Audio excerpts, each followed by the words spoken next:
Bom, boa noite a todos, que a paz de Jesus esteja conosco. Nós somos o Centro Espírita Chico Xavier e nós estamos hoje reunidos para a segunda parte do capítulo 13, Pensamento e Mediunidade.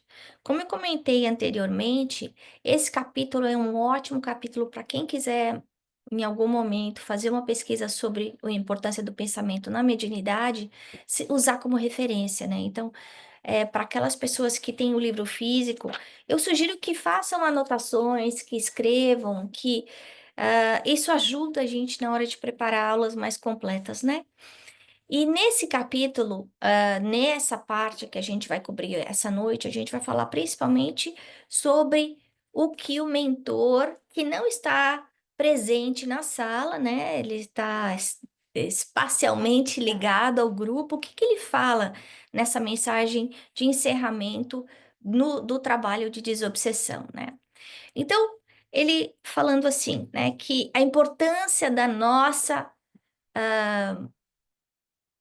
do nosso renovação interior, né? Porque se a gente não muda, se a gente continua tendo consciência pesada, interesses inferiores, a gente vive ainda trazendo aquele processo de culpa, de remorso, a gente continua vivendo no passado, a gente tem ambições desvairadas, a gente sofre aí aflição por tudo que acontece. O qual é a resultante de uma coisa dessa? É um processo obsessivo, né? A gente atrai sempre forças semelhantes que vão estar desencadeando em nós aquilo que a gente tem de pior.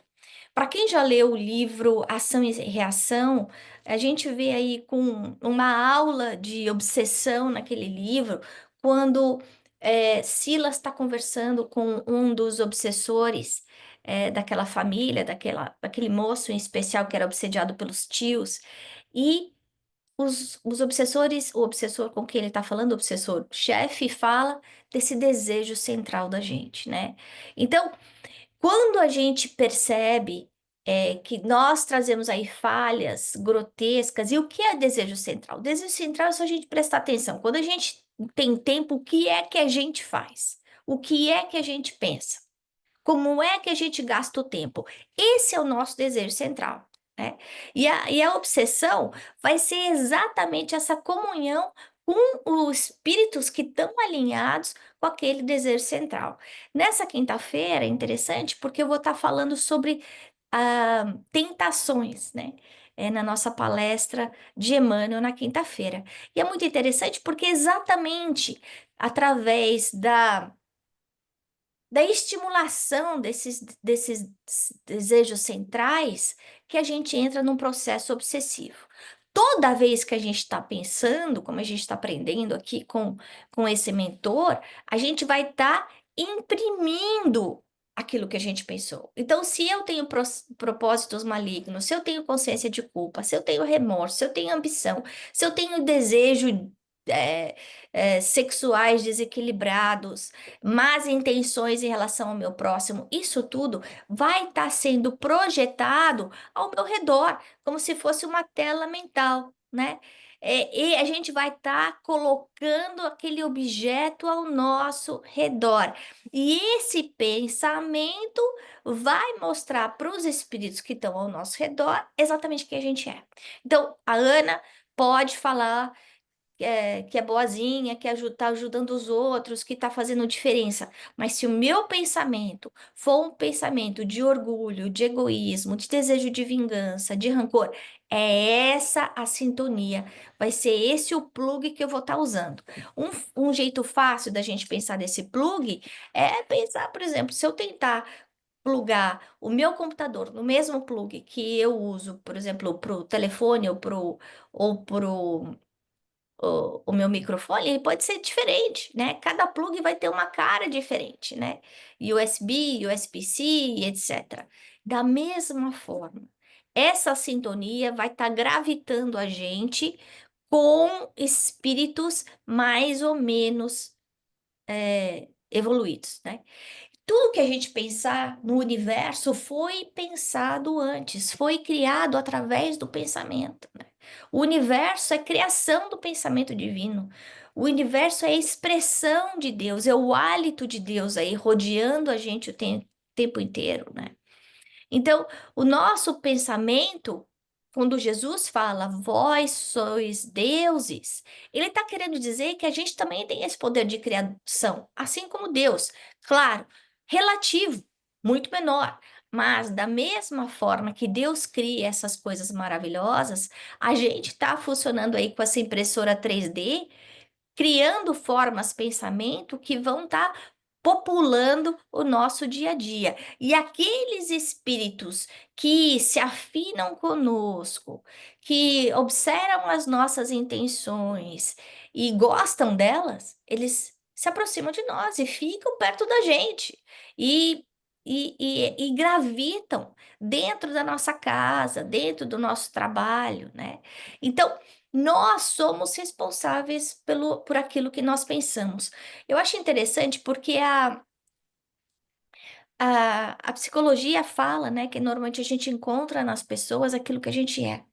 Os defeitos ou as qualidades, a gente sempre enxerga aquilo que a gente tem dentro de nós, né? Então, se eu só vejo defeito nas pessoas, é porque esses defeitos ainda são muito significantes dentro de mim, né?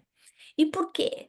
Porque a gente tem essa afinidade pelo aquilo, né? Uma pessoa que é boa, uma pessoa que é santa, ela não vai conseguir ver maldade em tudo, em todos. Da mesma forma, uma pessoa que tem essa maldade dentro de si, ela não vai conseguir reconhecer bondade dentro da que as outras pessoas estão fazendo, né?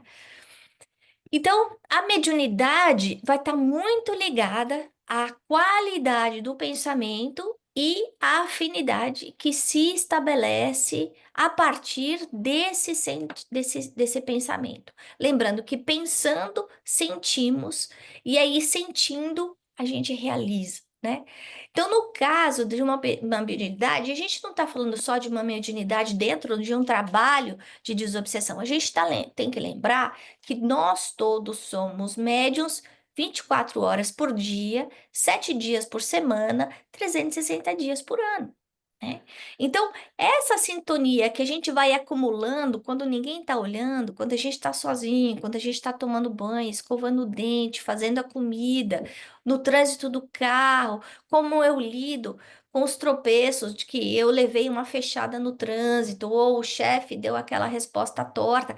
Essa é a sintonia que eu vou estar definindo para mim.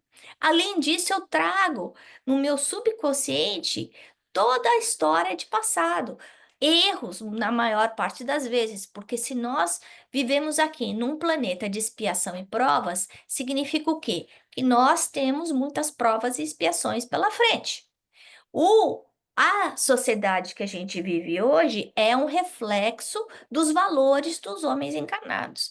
Tanto é que as sociedades, elas têm regras, têm leis, têm uma dinâmica cultural diferente dependendo de país para país. Existem países que não aceitam divórcio, existem países que aceitam divórcio, existem países que não aceitam aborto, existem países que aceitam. E assim a gente segue. Tem países que ainda aceitam as pessoas serem apedrejadas no meio da praça pública, né? Então, são valores culturais definidos pelos homens, pela sua pequenez, pela sua ignorância, né? Maior ou menor ignorância. E a gente tem que lembrar que, da mesma forma que existe essa afinidade entre os encarnados, né? Então, a gente não reencarna num país, numa cultura, numa família por acidente. Existe essa afinidade em relação ao plano espiritual também. E nós vamos estar sempre ligados, o credor, com aquele que fez o mal, a vítima com seu algoz, né? E com isso, com os nossos pensamentos, com as nossas escolhas diárias, pequenas, às vezes que parecem insignificantes, né? Eu vou na aula ou não vou na aula? Eu vou estudar ou não vou estudar? Como é que eu vou gastar meu tempo? Eu tô criando devagarinho o céu, o inferno da minha vida, né? Então, se eu quiser abreviar o sofrimento da minha consciência, de toda essa bagagem pesada que eu tenho de passado, eu vou ter que botar minha vontade em ação e trabalhar minha renovação mental. A única forma de eu encontrar cura é através da minha renovação mental. Eu posso tomar água fluidificada, eu posso tomar 1 milhão de passes, mas eu posso ler todos os livros de Kardec, André Luiz, mas se esses ensinamentos, se esse conteúdo não entrar, se eu não deixar entrar e frutificar dentro de mim, eu vou ser como aquele solo árido em que da parábola da semente, né? As sementes caem, o solo é árido e nenhuma brota, né? Quando a gente vive dentro dessas esferas mais baixas de pensamento, e quando a gente pensa hoje num momento de transição planetária, um momento que a Terra tá tendo os seus valores muito desencontrados, né? A gente valoriza o corpo, a gente valoriza o poder, a gente valoriza o dinheiro, a gente valoriza pessoas que desrespeitam os outros, que humilham os outros. Então, tá aí numa jornada muito animalizada. A gente vai estar sendo atraído por impulsos do mesmo patamar inferior. E se a gente não toma cuidado, a gente vai estar absorvendo toda essa chuva de substâncias mentais deletérias. Então, ao mesmo tempo que eu estou emitindo esses elementos pútridos, eu vou estar recebendo esses elementos negativos também, né? Então, eu acho que é importante a gente ter essa consciência, que nós estamos criando o nosso céu ou o nosso inferno no nosso dia a dia, dependendo da forma como a gente pensa, da forma como a gente sente, da forma como a gente vive. Muitas pessoas procuram a paz do lado de fora, sem entender que essa paz, ele fala isso, né? Que a gente tem a paz para receber a paz de Jesus.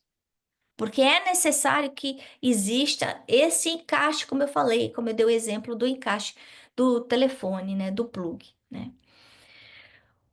A ligação, normalmente, que acontece no caso de um processo obsessivo, ele vai estar normalmente ligado ao transgressor, né, aquele que foi o algoz e a vítima. Eles, no nosso subconsciente, fica impregnada aquela culpa, né? Então, a gente precisa fazer o bem. A única resposta, a única saída de um processo desse é a gente fazer o bem para nós e para o outro. No livro dos Espíritos, na pergunta 459, essa pergunta é muito conhecida, a gente escuta a Kardec perguntando se os espíritos influem nos nossos pensamentos e nos nossos atos. E a resposta dos espíritos é muito mais do que vocês imaginam. Influem ao tal ponto que de ordinário são eles que vos dirigem. O que significa isso? Significa que eu não tenho livre-arbítrio? Não, não significa isso. Significa que incessantemente eu estou sendo inspirada de acordo com a minha sintonia. Então, se eu começar a refletir sobre a qualidade dos meus pensamentos, eu vou estar sabendo com quem, quais são, que tipo de espíritos estão aí convivendo dentro da minha casa, muitas vezes dormindo na mesma cama que eu, que parece uma coisa assustadora, mas é real, né? Então, pensamento é vida. Tudo que existe na natureza é ideia que foi exteriorizada, né? Da mesma forma que o universo é projeção da mente divina, a gente está criando dentro do nosso universo pequeno, do nosso círculo familiar, do nosso círculo de comunidade, no nosso círculo político socioeconômico do nosso país, de acordo com a nossa mente, né? Então, a nossa criação, ela tem vida. Ela vai estar nos ligando a outras criaturas encarnadas e desencarnadas que pensam do mesmo jeito, da mesma forma. Mas se eu tenho o livre-arbítrio de pensar como eu quiser, eu tenho que ter consciência que a colheita é obrigatória e eu vou estar sendo vinculada, minha vida vai estar sendo vinculada de acordo com essa permuta, com a qualidade dessa permuta, né? Então não adianta eu achar que não, Deus está querendo que eu tenha esse câncer, Deus está querendo que eu sofra isso, Deus está. Não, Deus quer que eu seja feliz. As coisas,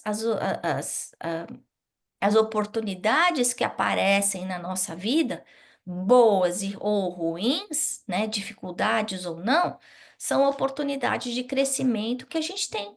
E se a gente muitas vezes não tem a opção de escolher a situação, a gente tem a opção de escolher como eu vou lidar com aquela situação.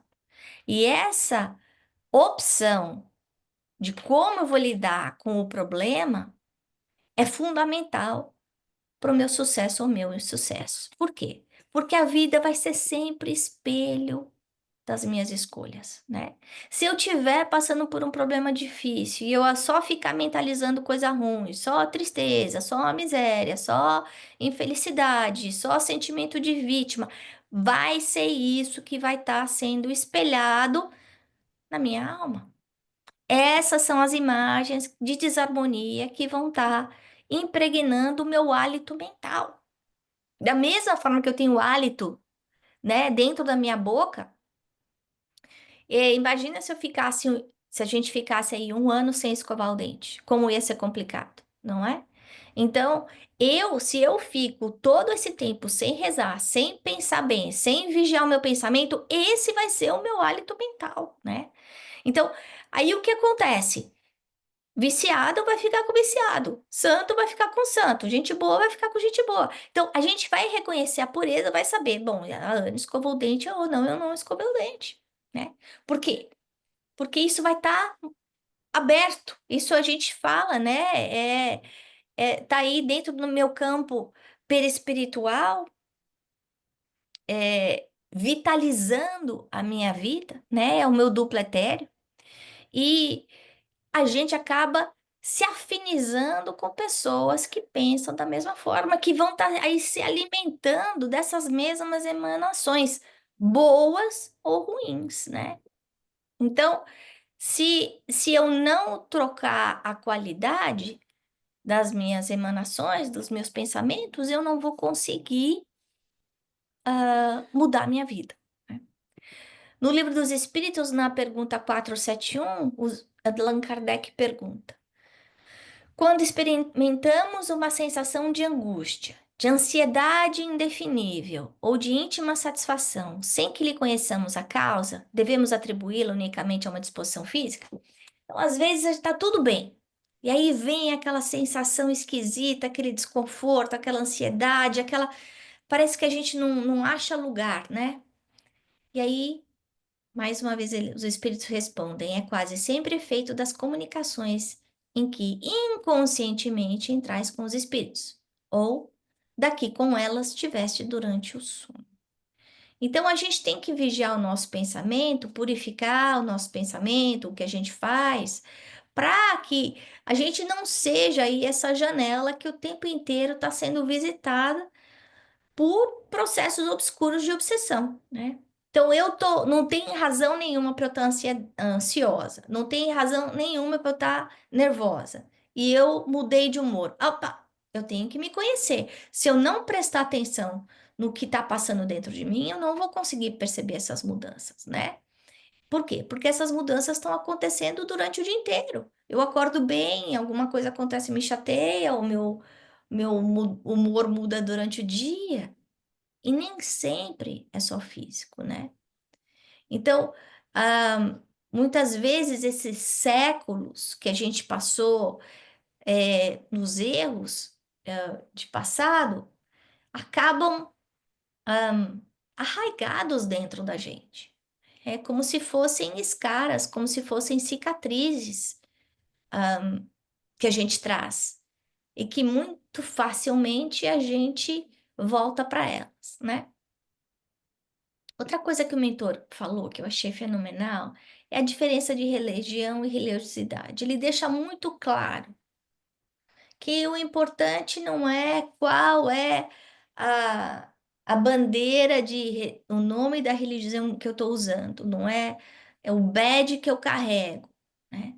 O trabalhador é aquele que está vivendo conforme os princípios superiores de Deus. Esse é o trabalhador divino, de verdade, né?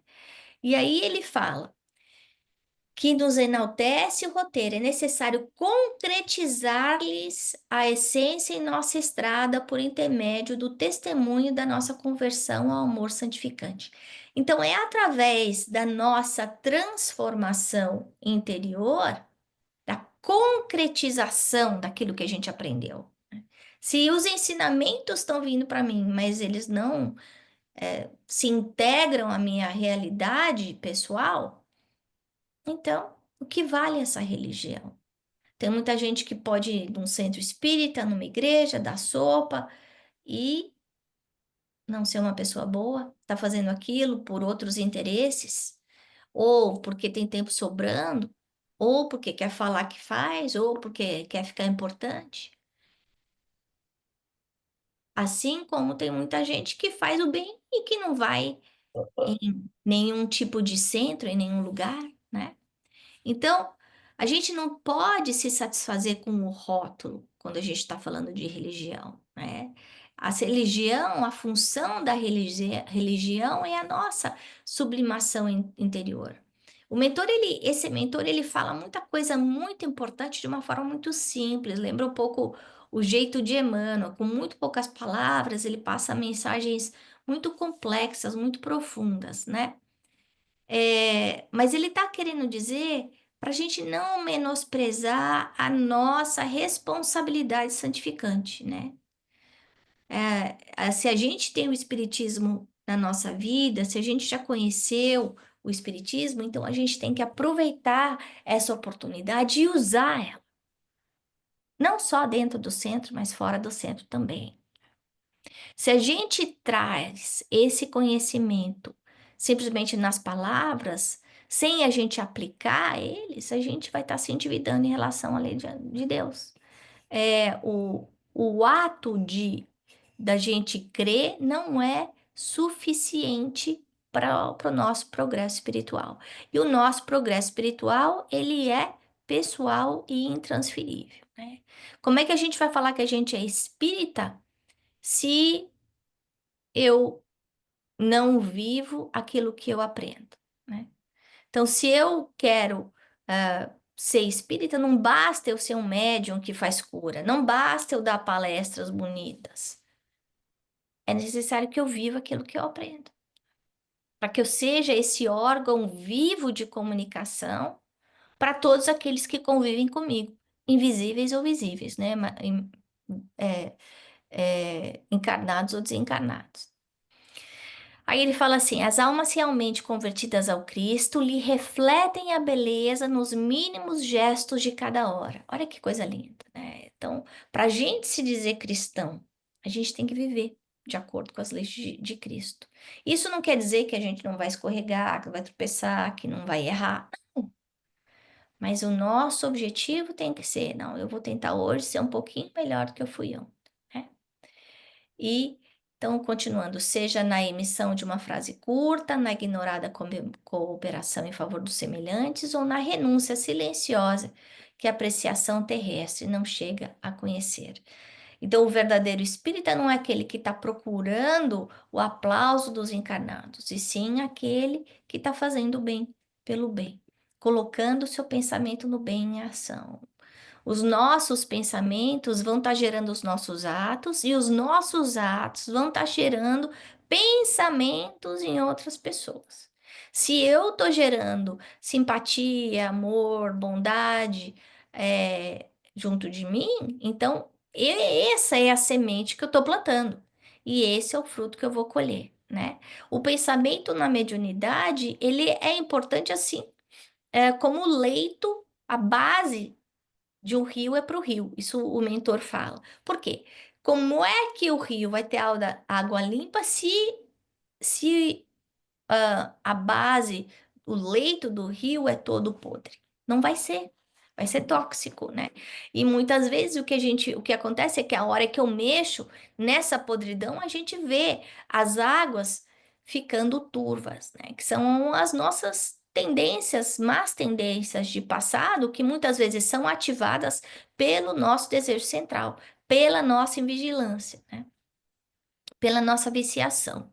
Então, como médiums, A gente tem que projetar a bondade de Deus, a bondade de Jesus. A gente tem que se educar, a gente tem que servir, fazer o bem, sem esperar nada em troca, sem levantar a bandinha e contar para todo mundo. A gente não pode colocar a candeia embaixo da alqueire, a gente não pode botar a nossa luz embaixo da mesa, a gente não vai conseguir brilhar se a gente não tiver o combustível do bem, né?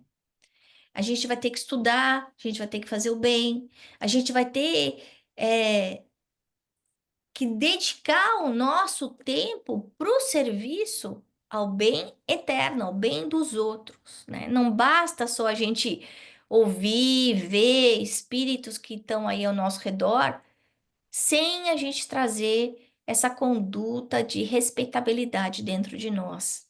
A gente sabe que para a gente crescer tem as duas asas, a asa da sabedoria, da inteligência e a asa da moralidade. Então, para a gente conseguir alçar esses voos mais altos, a gente precisa dessas duas asas em comunhão com Deus. É muito mais fácil a gente desenvolver a asa da inteligência, né? Quantas pessoas nós conhecemos por aí que têm aí títulos altíssimos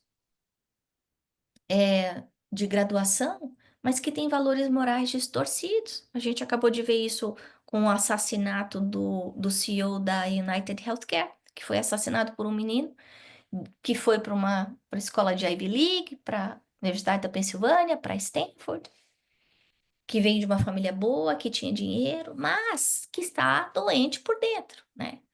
Então, a inteligência, o QI não tem nada a ver com a inteligência moral, com os valores morais. Então, é necessário que a gente estimule os pensamentos de sublimação, de desejo de ser melhor, aquelas pessoas que nos circundam, nos rodeiam, que a gente inspire os outros para o bem, né? Como cristão, a gente tem que usar a palavra para esclarecer, o nosso exemplo para mudar as coisas. A gente tem que usar o Cristo como modelo, mas não assim, de uma forma que desanime a gente. Ah, não, a gente está tão longe, eu tô tão longe, eu sou tão falho, ah, quem sou eu? Vou desistir. Modelo e guia, professor, nós todos somos estudantes aqui, né? E entender que à medida que a gente vai reestruturando a nossa vida íntima, a gente vai reestruturando a nossa vida, a gente vai reescrevendo a nossa história. A gente tem essa oportunidade de ter um futuro diferente do que a gente tem no nosso presente, né? Porque o nosso futuro está sendo escrito agora, com as nossas escolhas de hoje. E eu achei lindo que ele fala assim: meus amigos, crede. Então acreditem na verdade, acreditem que o mundo espiritual tá, o que o mundo espiritual tá falando pra gente, né? Acreditem na força do pensamento, na força do amor, que o amor é o antídoto para o ódio, para o sofrimento, para a dor, aqui e no plano espiritual. Que a gente possa aí cobrir a nossa consciência com a consciência de Jesus, né, com a perfeição de Jesus, nos inspirando aí nos atos, muitas vezes perguntar o que Jesus faria numa coisa, uma situação dessa. E a gente vai ter a resposta, porque a resposta vai ser sempre amar a Deus acima de todas as coisas e ao próximo como a si mesmo. Então, para a gente encerrar a nossa conversa dessa noite, primeira coisa que eu queria comentar é a cura da obsessão, que é um problema que arrebata tantos de nós. É necessária a renovação mental, evangelho no lar, a prece diária, isso da gente prestar atenção de como é que está a nossa sintonia, né? Porque nós todos somos médios, uns médios são médiums mais com as faculdades mais desenvolvidas do que os outros, mas o pensamento está criando o tempo inteiro. O nosso pensamento está sendo aí o nosso cartão de visita o tempo inteiro e gerando essa força gravitacional boa ou ruim ao redor de nós, né? Então, nós, como cristãos, trabalhando a nossa mediunidade no bem, é o serviço no bem, é fazer o bem. E fazer o bem não é só fazer o bem para o outro. Eu não consigo fazer o bem para o outro se eu não cuidar de mim. Eu tenho que cuidar de mim, eu tenho que fazer o bem para mim. Eu tenho que cuidar do meu corpo, eu tenho que cuidar do meu espírito, eu tenho que cuidar da minha mente, tenho que cuidar das escolhas das minhas palavras, dos meus pensamentos, para que eu possa servindo bem, né. Então era isso que eu tinha para falar para vocês hoje, e aí agora a gente abre para os nossos comentários. Quer comentar, mamãe? Quero, eu tô com tá me ouvindo? Sim, Tá. Nossa, que capítulo maravilhoso, né, magnífico. é verdade. Reflexões muito importantes, muito adequadas, mas sem dúvida nenhuma, o que mais me chamou a atenção foi a maneira clara que ele mostrou que atitudes assim aparentemente singelas, simples, transformam a química da nossa vida, possibilitam o nosso crescimento espiritual ou nos prendem em grades de imperfeição por muitas vidas. Ah, no meu livro, na página 138, ele fala: se persistirmos nas esferas mais baixas da experiência humana, aí nesse pedaço e em diante você fez comentários que abriu a minha cabeça para como um alerta para nós nos vigiarmos intensamente para não menosprezar ninguém. Assim, uma ironia, um deboche, um comentário humilhante, denegrir de qualquer jeito a outra pessoa, é desamor. E você deu exemplos de coisas maiores, de falhas mais agressivas, mas a doutrina nos ensina a importância dos itens minúsculos. Por exemplo, a sementinha que gera a floresta, a tomada que ilumina o edifício gigantesco. Isso a gente aprende com André Luiz, aprende com Emmanuel, né? Então, no nosso dia a dia, a nossa vigilância tem que ter tem que ser tão grande para a gente não permitir que nem nessa coisa assim tolerada com muita paciência no nosso mundo, ah, tipo bullying, tipo crítica, tipo. A gente acha até engraçado, e fulano não sabe falar, fulano não sabe guiar, fulano não sabe isso ou aquilo, é, sem a menor consciência de que nós estamos agredindo a lei divina. Então, com a doutrina, a gente aprende que tanto o pequeno como o grande tem o mesmo valor e causam ah, prejuízos lamentáveis. E o fato de ser uma crítica aparentemente pueril, repetidas vezes, ela vai envenenar o nosso campo mental, o nosso campo emocional e vai agredir e prejudicar o outro, dificultar a vida e o crescimento do outro, né? A essa altura, vem a frase: é da forja viva da ideia que saem as asas dos anjos e as algemas dos condenados. Então, a gente está aprendendo aí com André Luiz que a vigilância é constante, é para sempre, em todos os momentos, em relação a nós, em relação aos nossos semelhantes, né? É isso. Lembrando do livro Pensamento e Vida, né, de Emmanuel, não, muito bom, é um livrinho simplesinho, pequenininho, mas de um conteúdo muito profundo, mostrando aí de uma forma muito clara a interferência do pensamento na nossa vida, nas nossas escolhas. Então, para quem não conhece esse livro ainda, com certeza tem o PDF para baixar online, é só procurar Pensamento e Vida. Foi E você psicografado. vê que os grandes estudiosos da doutrina, como Haroldo, como Arthur, estão fazendo estudo sistemático desse livro, de tão importante que é cada capítulo dele, né? Para a gente levar em consideração o nosso dia a dia aqui na encarnação. Uhum. Mas no momento de transição planetária, como que a gente está vivendo, onde os valores estão tão distorcidos em relação ao que é certo e o que é errado. né? A gente vê tanta coisa errada e muitas vezes a gente pode ficar na dúvida, mas se todo mundo está fazendo, não é isso que é certo? Não, o que é certo, o que é errado é errado. Então, nós vamos assim agradecendo ao Mestre Jesus por essa oportunidade de estudo, de reflexão, pelas palavras do mentor aí, que são divididas conosco, para que elas possam brotar dentro dos nossos corações, que nós possamos repensar esse pensamento do mentor, para que nós fomos dormir, refletir sobre as nossas escolhas, escolhas de pensamento, de emoções, de atos, escolha de ser cristãos, escolha de sermos espíritas, responsabilidade em relação à nossa mediunidade e principalmente o nosso hálito mental.